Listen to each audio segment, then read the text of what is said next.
कि देश में परम पूज्य बाबा साहब डॉक्टर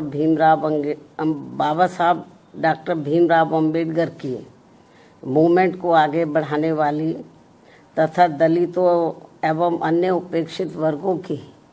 बहुजन हिताय व बहुजन सुखाय के सिद्धांतों पर चलने वाली यहाँ एकमात्र अम्बेडकरवादी पार्टी केवल बीएसपी है। और जब से इस पार्टी के सांसद व विधायक आदि बने हैं तथा यूपी जैसे विशाल राज्य में भी ये पार्टी कई बार सत्ता में आई है, तो तब से केंद्र व राज्यों की भी सत्ताधारी और विपक्ष की भी अंबेडकर विरोधी जातिवादी पार्टियां किस्म किस्म के साम दाम दंड भेद आदि अनेकों हथकंडे इस्तेमाल करके बीएसपी को कमज़ोर करने में लगे हैं। और इस मामले में सत्ता व विपक्ष में बैठी जातिवादी पार्टियों ने पर्दे के पीछे से विशेषकर दलित एवं अन्य उपेक्षित वर्गों में से कुछ अवसरवादी व स्वार्थी किस्म के लोगों को मैनेज करके तथा उनके जरिए अभी तक जो भी अनेकों संगठन व पार्टियां आदि बनवाई हैं, तो उन्हें फिर ये पार्टियां अपने फायदे के हिसाब से सक्रिय करके व विशेषकर बीएसपी के मजबूत रहे राज्यों में और उसमें भी उत्तर प्रदेश में किस्म किस्म के हथकंडे इस्तेमाल करके यहाँ दलितों एवं अन्य उपेक्षित वर्गों के लोगों को गुमराह करके उनके वोटों को बांटने में लगी है ताकि बीएसपी आगे बढ़ने से रुक जाए। ऐसे में दलित एवं अन्य उपेक्षित वर्गों में से बने इस किस्म के पार्टी विरोधी संगठनों एवं पार्टियों से इन वर्गों के लोगों को जरूर सावधान रहना है, अर्थात इन्हें ऐसे सभी स्वार्थी एवं अवसरवादी पार्टियों व संगठनों से सदैव दूरी बनाकर रखना है, क्योंकि इस किस्म के संगठनों व पार्टियों से बाबा साहब डॉक्टर भीमराव अम्बेडकर एवं बीएसपी के जन्मदाता व संस्थापक मान्यवर श्री कांशीराम जी की बहुजन हिताय व बहुजन सुखाय की मूवमेंट से कुछ भी लेना देना नहीं है, जबकि वास्तव में इनकी मूवमेंट को आगे बढ़ाने के लिए बीएसपी पूरे जी जान से लगी हुई है, जिसे आगे बढ़ते एवं मजबूत होते हुए देखकर अब पूरे देश में व खासकर यूपी में यहाँ सत्ता एवं विपक्ष की सभी जातिवादी पार्टियां बहुत ज़्यादा दुखी व चिंतित भी हैं। और अब पिछले कुछ समय से जब से बीएसपी फिर से मजबूत होनी शुरू हुई है, तो तब से अब यह सभी विरोधी पार्टियां विशेषकर दलित वर्ग से जुड़े अवसरवादी व स्वार्थी किस्म के संगठनों व पार्टियों आदि को विभिन्न स्तर पर इस्तेमाल करके तथा उनके जरिए आए दिन किस्म किस्म के कार्यक्रम आदि करवा के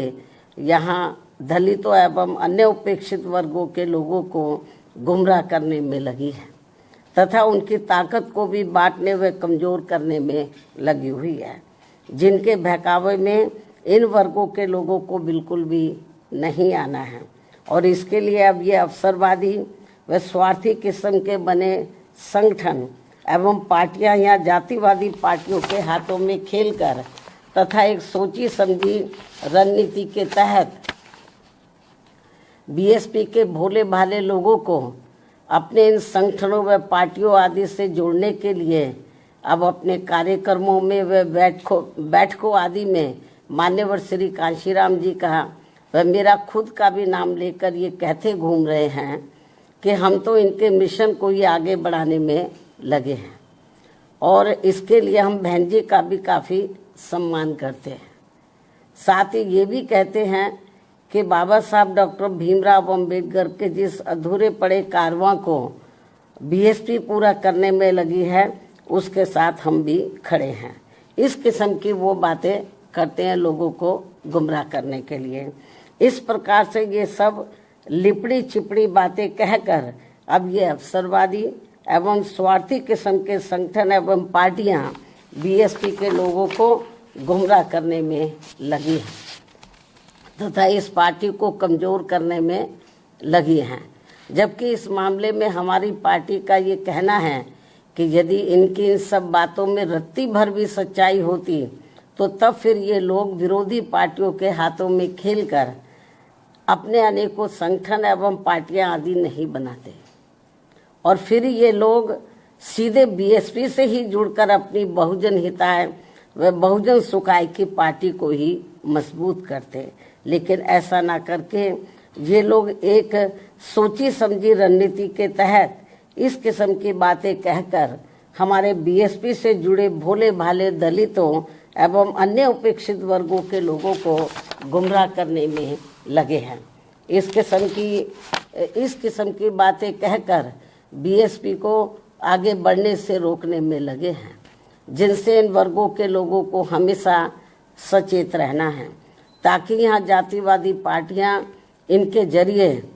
बीएसपी को कमज़ोर व ख़त्म करने के अपने इस मकसद में कामयाब ना हो सके। इतना ही नहीं बल्कि अब ये विरोधी पार्टियां इनसे अनेकों और भी हथकंडे इस्तेमाल करवा सकती हैं ताकि फिर देश में बीएसपी का अस्तित्व ही ना के बराबर रह जाए। इसके साथ ही अब तो ये जातिवादी पार्टियां अपने राजनीतिक लाभ के लिए इन स्वार्थी व अवसरवादी संगठनों एवं पार्टियों को जिंदा रखने के लिए चुनाव में अपने वोट भी ट्रांसफर करा के इनके अब एक आधी एमपी व एमएलए भी जितवा कर भेज रही है। इतना ही नहीं बल्कि ईवीएम में भी धांधली करा के अब बीएसपी के उम्मीदवारों को जीतने भी नहीं दे रही हैं ताकि दलित एवं अन्य उपेक्षित वर्गों के लोगों का बीएसपी से मोह भंग हो जाए। हालांकि ईवीएम में धांधली को लेकर अब विपक्ष की पार्टियां भी काफ़ी कुछ बोल रही हैं। ऐसे में अब हमारी पार्टी सहित अधिकांश विपक्ष की पार्टियां भी यही चाहती हैं कि देश में सभी छोटे बड़े चुनाव पूर्व की तरह ही बैलेट पेपर के जरिए होने चाहिए, जो वर्तमान सरकार के रहते तो संभव नहीं हो सकता।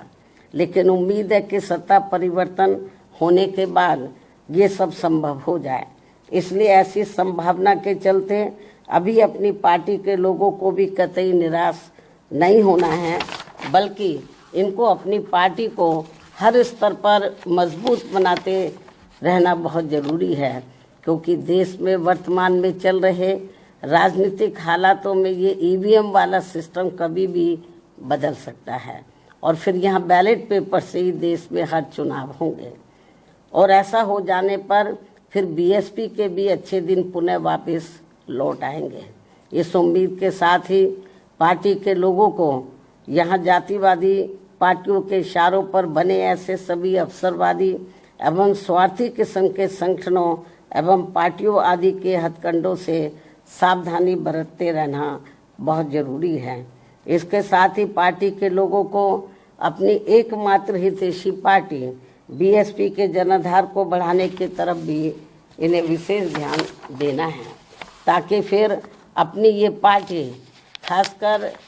यूपी में पुनः पूर्ण बहुमत के आधार पर सत्ता में आसीन हो सके, जो ये सर्वजन